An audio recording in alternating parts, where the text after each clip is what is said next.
इस न्यूज के प्रायोजक हैं अर्थ डायग्नोस्टिक मधुबन उदयपुर। उदयपुर में ओसवाल सभा के चुनाव के बाद से ही शुरू हुआ विवाद थमने का नाम नहीं ले रहा है। बुधवार को चुनाव कराने वाली टीम के मुख्य चुनाव संयोजक सहित 5 लोगों ने अपने अपने पद से इस्तीफा दे दिया है। ओसवाल सभा के चुनाव के बाद से ही समाज में ऐसी उठापटक शुरू हुई जिसे अब कोई रोक नहीं पा रहा है। पहले हारे हुए प्रत्याशियों ने निरस्त मतों से लेकर मतगणना और घोषित चुनाव परिणाम पर सवाल उठाए तो मंगलवार को 3 चुनाव सह संयोजक अनिल मेहता, विक्रम भंडारी, पंकज हड़पावत ने इस्तीफा दे दिया था। इधर इस घटना के बाद बुधवार को शेष रहे चुनाव सह संयोजक प्रवीण मेहता ने भी अपना इस्तीफा मुख्य चुनाव संयोजक रमेश चौधरी को दे दिया, जिसे रमेश चौधरी ने स्वीकार कर लिया। इसके बाद मुख्य चुनाव संयोजक रमेश चौधरी ने अपना इस्तीफा निवर्तमान सचिव गौतम मुर्डिया को दे दिया, जिसे भी स्वीकार कर लिया गया। मुख्य चुनाव संयोजक सहित 5 चुनाव करवाने सभी के इस्तीफा देने पर दूसरे पक्ष ने चुनाव प्रक्रिया पर सवाल उठाए हैं। चुनाव लड़कर हारे प्रत्याशियों का कहना है कि मतगणना के बाद चुनाव परिणाम की घोषणा करने और सभी प्रत्याशियों के परिणाम नहीं घोषित किए और निरस्त मतों को प्रत्याशियों को नहीं बताने पर ऐतराज किया है।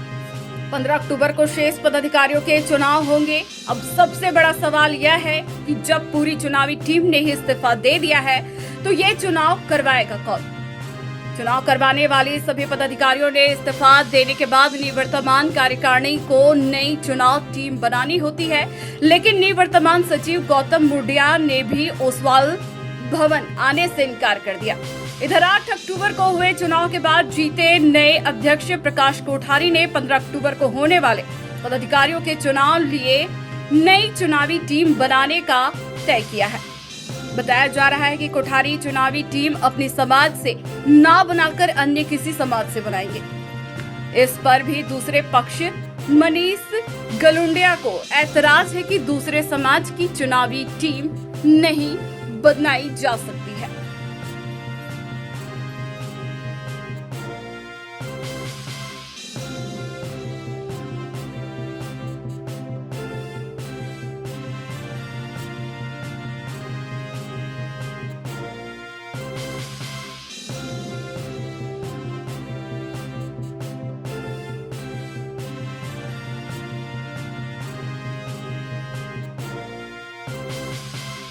चुनाव अधिकारी रमेश जी चौधरी से बात की। उन्होंने कहा मैंने इस्तीफा दे दिया है, कोई वैकल्पिक व्यवस्था किसी प्रकार की नहीं है और ये सब लोग सुबह से 12 बजे से यहाँ बैठे हैं जो नॉमिनेशन करने आए हैं।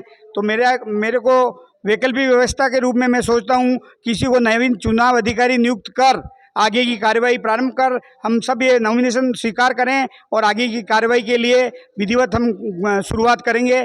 जो यहाँ अपना नामांकन प्रस्तुत करने आए हैं उनके सबके नामांकन प्रश्न मेरे को अब विधिवत रूप से स्वीकृत लेके और आगे की कार्रवाई के लिए मैं किसी को अधिकृत करता हूं। समाज के किसी अन्य व्यक्ति को चुनाव अधिकारी नियुक्त करके आगे की चुनाव कार्रवाई को पूरी जारी रखते हैं और जो भी आज 5 बजे तक जो भी नामांकन प्राप्त होंगे उन सब नामांकन को हम 5 बजे बाद नवीन जो नामांकन अधिकारी किसी को हम चुनाव अधिकारी जिसको नियुक्त करेंगे उनको देके आगे की कार्रवाई प्रारंभ करेंगे।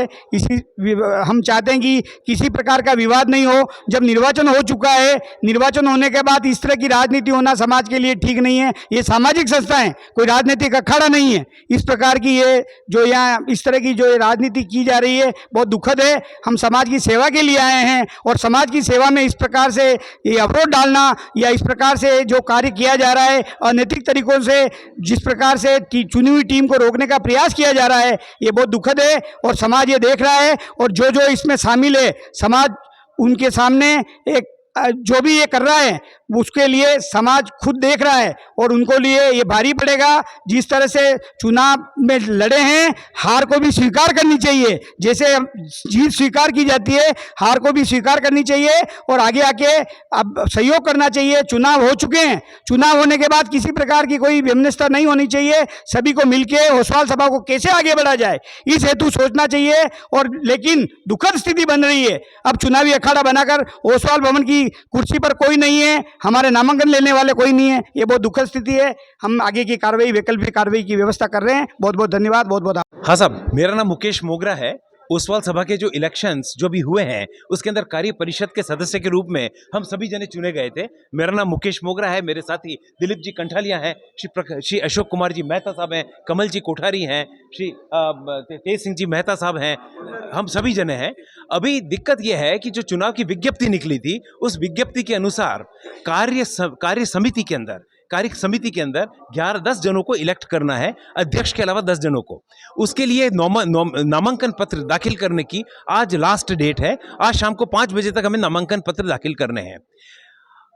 अभी दिक्कत ये आ रही है, विडंबना यह है कि नामांकन पत्र दाखिल करने आए तो ये ऑफिस यहाँ बंद है, ऑफिस के जो स्टाफ है वो भी अवेलेबल नहीं है, चुनाव अधिकारी, सह संयोजक कोई भी यहाँ उपलब्ध नहीं है। विभिन्न प्रकार की बातें की जा रही है। ऑफिस के ताला लगा हुआ था, हम जब आए तो चौकीदार ने ताला खोल दिया।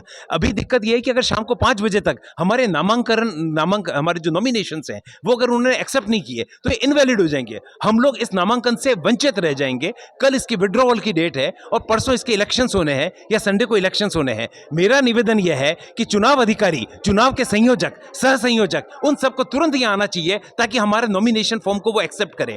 अगर अदरवाइज हम वंचित रह जाएंगे। ये एक संवैधानिक प्रक्रिया है, नैतिक रूप से या संवैधानिक रूप से उनको यहां आकर के इन नामांकन पत्र को अवश्य स्वीकार करना चाहिए। और यदि किसी कारणवश संयोजक, सह संयोजक या चुनाव अधिकारी यहां पे उपलब्ध नहीं है और वो नामांकन पत्र लेने की स्थिति में नहीं है तो मेरा निवेदन है कि मंत्री महोदय, जो कि गत कार्यकारिणी के मंत्री हैं, जिन्होंने अभी तक चार्ज नहीं सौंपा है, उनको यह तुरंत आना चाहिए और हमारे नामांकन पत्र को लेना चाहिए। यदि मंत्री भी किसी कारणवश नहीं आते हैं तो मैंने सुना है कि जो अध्यक्ष हैं, नवनिर्वाचित अध्यक्ष, वो चार्ज ले चुके हैं, जो प्रकाश जी कोठारी। मेरा प्रकाश जी कोठारी से निवेदन है कि वो अध्यक्ष के नाते, चूंकि अधिकारी नहीं है, चुनाव अधिकारी, संयोजक, सह संयोजक, ऑफिस का स्टाफ कोई भी नहीं है, तो प्रकाश जी कोठारी साहब को नवनिर्वाचित अध्यक्ष के रूप में हमारे इन नामांकन पत्र को स्वीकार करना चाहिए। और परसों जो भी संवैधानिक प्रक्रिया है उस प्रक्रिया के अंतर्गत हमें इस नामांकन का, हमें चुनाव का एक मौका देना चाहिए ताकि हम कार्य समिति में सम्मिलित हो सकें। बहुत बहुत धन्यवाद। Thank you very much.